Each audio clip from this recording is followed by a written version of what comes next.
This video will show you how to install the SWP2 switch plate in a tabletop.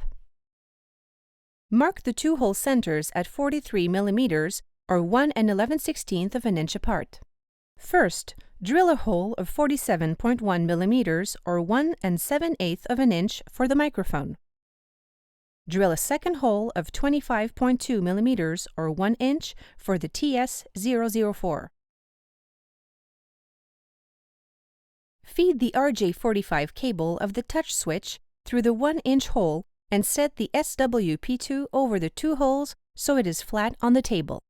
Next, feed the cables from the flush mount retractor microphone through the hole of the SWP2 and sit the microphone in the switch plate so it is flush with the top of the plate. Make sure the microphone faces the participant.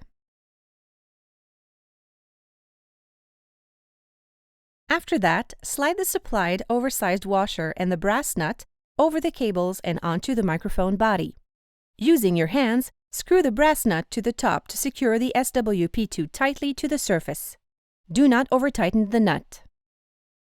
Next, use two short wood screws to secure the TSC1 under the table close to the SWP2. Connect the RJ45 from the SWP2 to the TS in port and the TS out to your DSP or control system with a regular Cat5 cable.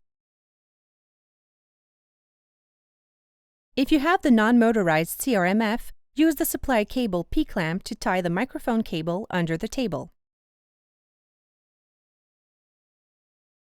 You must leave 24 mm or 1 inch of cable slack for the CRMF mic to rise fully.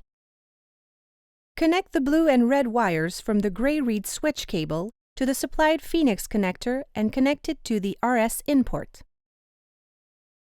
If using a motorized ARMF, please click on the video link in the description to know more about the ARMC connections. Thank you for watching. For more information, please visit our website at clockaudio.com.